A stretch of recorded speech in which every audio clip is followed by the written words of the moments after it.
Now that you successfully drew a curve, we're going to draw a series of curves with a pen tool. And this is going to look kind of like the path of a snake might take as it winds through the grass. In our case here, we moved to artboard number 4 and we're working on the lesson on page 149. I'm going to use my pen tool again, and I notice up at the top what they want me to do. First I'll slide up, then I'll slide down. Let's just try it down here. In this area, there's some open area here. We can practice that same kind of an idea. For our first practice, let's start right on the practice top of the board. I'm going to start where it says start, press my finger down, set and slide up. And then they're suggesting to me with a black dot that that's where my next anchor point should go. So I'm going to go over there and set and slide down. I want to pull it down about that far. Again, I'm looking at the bottom here because they've got a helper tool for me, but in the real world you would be looking at the arch of the curve itself to decide how far to pull it. I'm going to release my mouse. Now that we've done before, and at this point we would normally disconnect, but we want to continue on, so we're just going to go over to the next anchor point and pull in the opposite direction. Since last time we pulled down, this time we're going to pull up. And I want to try to watch the curve. I don't want to pull it at the wrong angle. The angle that I pull and the distance that I pull will determine how well that curve fits that shape that they patterned out for me.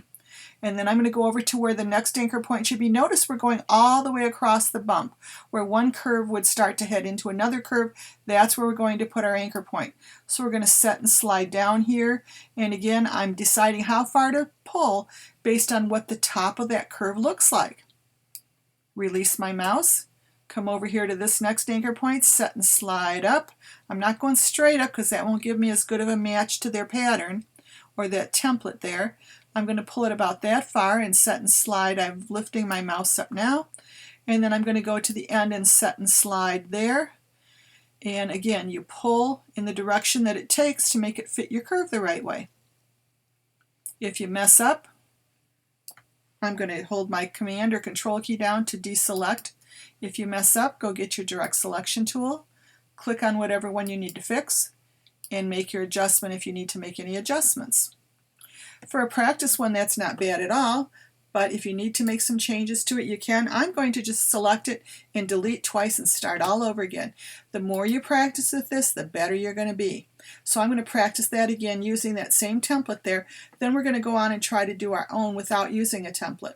So I'm going to start at the starting point with my mouse with a pen tool, ready in the starting mode, set and slide up, go over to the next anchor point, set and slide down. Go over to the next anchor point, set and slide up. I'm not releasing from the previous artwork, I want it to be connected. This is one long path, set and slide down. It's okay if it's a little off because we know how to fix it. Set and slide up, go over to the end, set and slide down. Pretty good. I'm going to hold my Command key down, disconnect from that artwork, go get my white anchor point tool, or my white selection tool, which is called the direct selection tool, and come in here and make a few adjustments. Sometimes your adjustment might be that your anchor point's in the wrong spot. You might need to move that. You might have pulled one side too high or another. It might not match the curve real well. Your goal would be to match it nicely, but since you're a beginner, I'm not expecting these to be perfect. I am expecting that it's one continuous path and they go in the same direction, up, down, up, down, up, down, all the way through.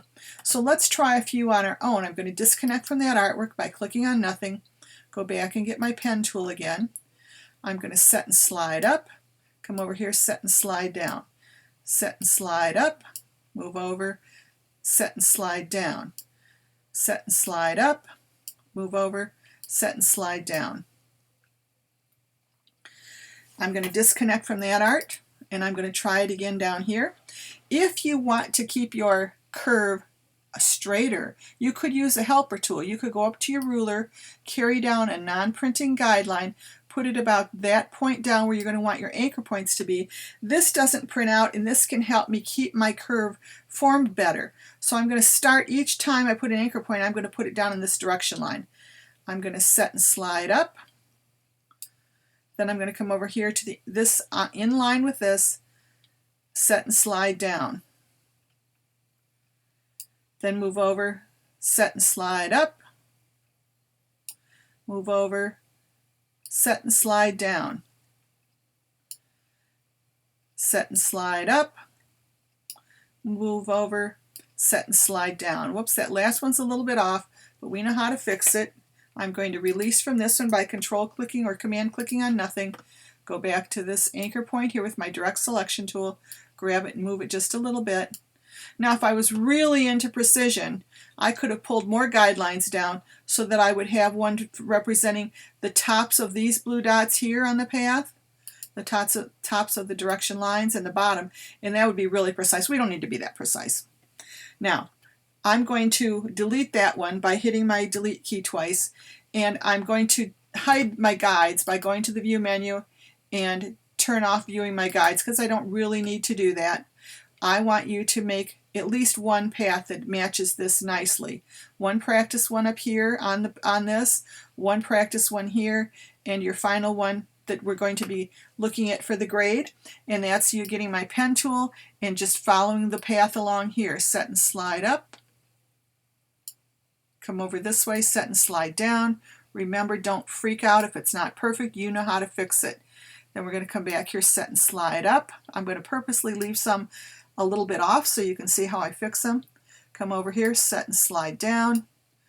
This one I'll make real short, pretending I made a big mistake there. This one I'm going to miss the spot altogether and just show you how you can turn something like this into a perfect one. Hold Command or Control down and click on nothing. Go get my direct selection tool and start tweaking the path. I think I'm going to click one of my biggest fixes here first at the end and select that anchor point and move it over into position. I want to pull this one up higher. I know that needs to be up higher to make that curve match better. Here I think I'll grab the curve itself and pull it down. This one I'm going to click on this and pull this side higher. Needs to be angled a little bit. This one, I need that curve to show. Let's pull this one down like this a little bit. And you can continue to tweak it until it looks like you need it to look to make it match your template or your pattern better. And so you see it's not hard to fix it. It just takes a little bit of work. Not a hard thing to do at all. Position more like that, and that's the kind of thing we're looking for you to hand in. It doesn't have to be absolutely perfect, but I'd like to know that you put your effort into trying your best on it. So we're going to stop this particular video at this time and let you finish up that particular step.